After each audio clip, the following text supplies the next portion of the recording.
So what's volunteering? For me, volunteering is the giving of your free time to support others outside of your immediate family.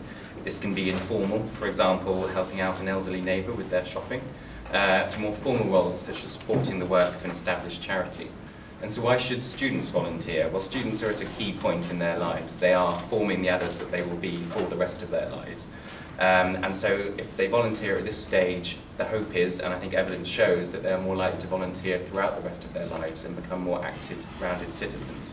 And of course, employability. In an increasingly competitive employment market, volunteering is becoming much more of a benefit to students looking to find suitable employment, and certainly the case in the civil service. So I'm going to give the national context, and I'm not going to argue that this is the right way to go, but I'm just going to talk about how the place that volunteering has in the government's big society vision. I'll also talk about our approach to the European Year of Volunteering and how that's going to support the big society. So what is the big society? Well, what it is not is a government programme that's going to be implemented. It represents a vision for where our society could be. This vision is for a society in which people have more control over their lives, where public services are shaped by local need, and where people feel able and willing to act in their communities to help solve social problems. It comes from a belief that people within communities are better able to know how best to solve the problems that they face, rather than relying on distant public bodies. The voluntary and community sector clearly has an essential role to play in the development of the big society. Nick Hurd, who's Minister for Civil Society, launched the Building a Stronger Civil Society strategy, which outlines the government's support for the voluntary and community sector and puts civil society organisations at the heart of the big society agenda. The vision for civil society under the big society agenda is to be a strong, independent and resilient partner in solving the problems that we face. There are three key pillars which have been identified for the big society agenda. Firstly, to encourage social action. Secondly, to reform public service provision. And finally, to empower communities. So, firstly, with social action, clearly volunteering as part of social action is at the very heart of what the big society is. And it's essential that we work towards creating a culture of social action.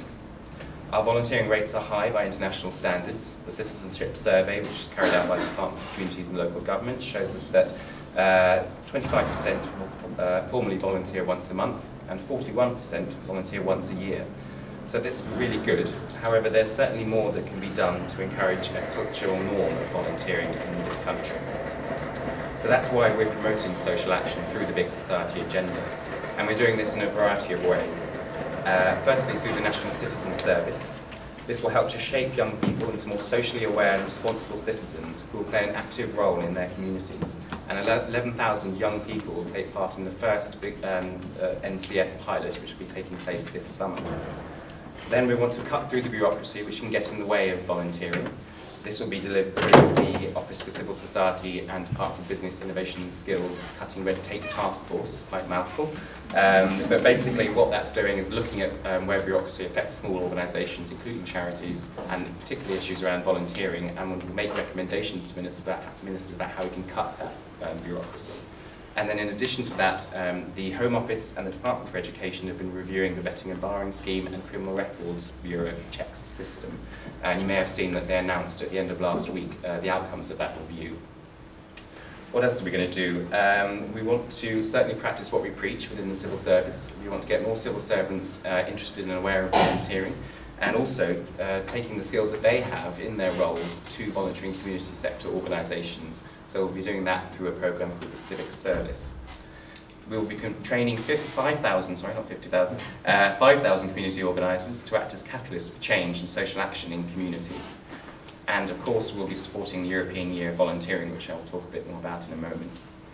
Reforming public services, the second pillar.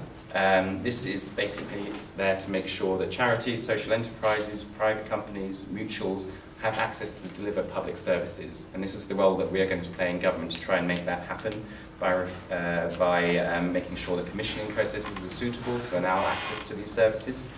And then finally, empowering communities. And this is basically to make sure that there is that attraction for communities to play a role, that when they want to do something, they know that they will actually be able to make a difference.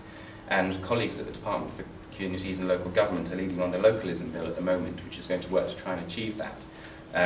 They are going to have a community right to challenge, which will allow organisations to basically say to their local authority, we think we can deliver the service better, give us a chance. And the local authority will have to respond to that challenge and potentially run a commissioning exercise to allow that organisation to deliver that service in competition with other organisations.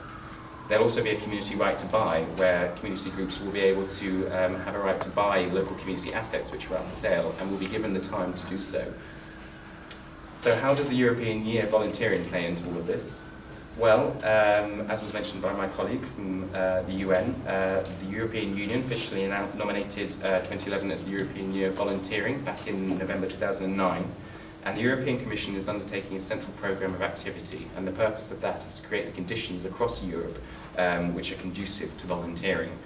And member states are required to carry out a national work programme which supports that central campaign. OCS is the national coordinating body for the UK, and we're also developing and implementing a work programme for England around the European Year. And what we're hoping to do is firstly to encourage and enable individuals to make a contribution with their communities by volunteering. We're planning to promote good practice across all sectors in the development of effective employer-supported volunteering. We want to identify and share good practice and resources related to effective volunteer management.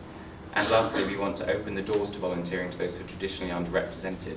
And statistics show us that certain groups do not volunteer as much as others, and we want to make sure that we can do something about that. So these are our objectives for the European Year. We're currently identifying partners who are experienced in working in volunteering to lead on those priorities. And we're hoping that the European Year will play a key part in supporting the cultural change that needs to take place in creating this norm of social action that is essential for the big society agenda to be realised. Thank you.